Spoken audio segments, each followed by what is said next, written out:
साहब, जो तबसरे तज्जिए हो रहे थे कि इलेक्शन होंगे नहीं होंगे, गुज़श्ता रात तक कुछ लोग इस हवाले से तशवीश का शिकार थे कि इंतखाबात सुबह में होंगे या नहीं होंगे। बहरहाल शुक्र अल्हम्दुलिल्लाह इंतखाबात तो शुरू हो गए, अब अमल भी जारी है।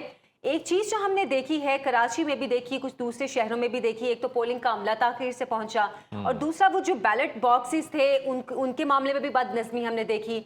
जो जिनमें बैलेट पेपर्स लाए जाते हैं बैग्स में, उनकी भी सीलें खुली हुई थी। इन तमाम चीज़ों के ज़िम्मेदार एक तो क्या इलेक्शन के अमले को ही कहेंगे, और क्या इस पर कोई कार्रवाई भी होती है? नहीं, ज़ाहिर है ये सारे इंतज़ामी जो है ये फुकदान हुआ है, और मिस मैनेजमेंट का हम कहते हैं मिस मैनेजमेंट। उसमें ये होता है कि ज़ाहिर है कि जो तमाम जो हमारा अब होता है ना इलेक्शन का अमला, वो मुख्तलिफ़ स्कूलों के होते हैं, उस्ताद हेड मास्टर वगैरह होते हैं। उसके साथ साथ हमारे जो एडमिनिस्ट्रेशन है उन्होंने भी इस पर ध्यान नहीं दिया। एडमिनिस्ट्रेशन का भी विज़न जो था वो भी बड़ा लापरवाही ला ताल्लुकी का था, जो ख़ास तौर पर हमें महसूस किया हमने।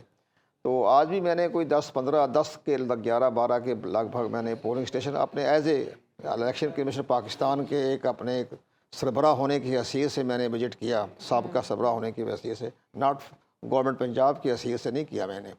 तो वो मेरे पास सब इलेक्शन कमीशन की तरफ से बाकायदा मुझे उन्होंने एक VIP कार्ड दिया था। तो वो मैंने विज़िट किया सुबह 10-11 बजे। GOR में भी गए, DHE में भी गए, आपके टैग का भी मैंने अभी विजिट किया जो आपका बना हुआ है पोलिंग स्टेशन। तो ज़ाहिर है कि लोगों की तवज्जो तो अभी तो रश होना शुरू हो गया, लेकिन सुबह के टाइम तो रश नहीं था। लेकिन GOR एक सरकारी एक जगह है, तमाम मुलाजमीन वो ठीक है लाइन में खड़े होकर उन्होंने अपना वोट कास्ट कर दिया, लेकिन पब्लिक का अभी जोश खरोश नहीं देखने में आया। ये कि 11-11:30 के लगभग 12 बजे की बात बता रहा हूँ। किन जगहों पे?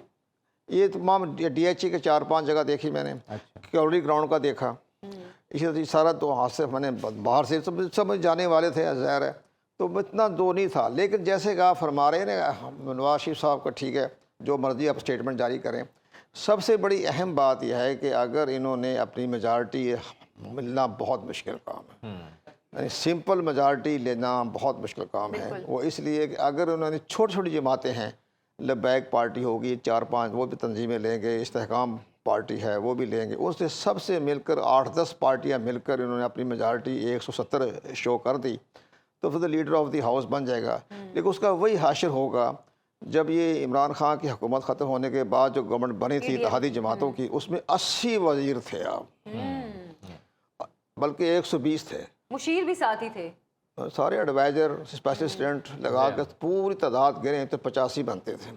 उनको खुश रखना, उनको महकमे देना, घर देना, सारा कुछ करना, और इसके बाद भी मुतमईन नहीं थे उनकी हुकूमत के वज़रा या मशीरान जो थे। तो बड़े मुश्किल तरीन वाला होता है, पॉलिसी नहीं बन सकती। पॉलिसी जब ही बनती है कि जब आपको इसी मेजॉरिटी हासिल करने में जुल्फ़िकार अली भुट्टो साहब इक़्तिदार से भी गए और जान से भी। लेकिन कंवर साहब, ऐसी क्या वजूहात हैं आपके? पहले हम देखते थे पीपल्स पार्टी थी, नून लीग थी, 2 बड़ी सियासी जमातें थी, वो मेजॉरिटी हासिल करती थी, हुकूमत बनाती थी। लेकिन कुछ सालों से हम देख रहे हैं कि कोई भी पार्टी, चाहे वो PTI की गवर्नमेंट ही थी, उन्होंने वो एक वाज़ेह अक्सरियत हासिल नहीं की थी, उन्होंने भी इत्तेहादियों के साथ मिलकर हुकूमत बनाई थी। अब ऐसी क्या वजूहात हैं कि कोई भी पार्टी वाज़ेह अक्सरियत हासिल नहीं कर पाती है? इनका एक तो मंशूर गैर मंतकी होता है, और दूसरी बात जब ये हुकूमत में रहे तो उन्होंने कोई आवाम की ख्वाहिशात के मुताबिक हुकूमत तो नहीं की ना, अपने ज़ाती मफादात को देखते रहे ना। तो वो लोगों को महसूस हो गया था कि ये हमारे मफादात के तहत काम नहीं कर रहे, ये उनके अपने कारोबारी मफादात हैं। बाकी रह गया इमरान खान साहब का, वो तो बहुत ही मार्जिन पे, अगर ये जहांगीर तरीन साहब का जहाज़ इस्तेमाल ना होता तो 25 के हुकूमत लगभग बनाना भी उनके लिए कोई बात नहीं, बहुत ज़्यादा हमारे मुश्किल था, दोस्त ठीक है। माइंड नहीं करते वो।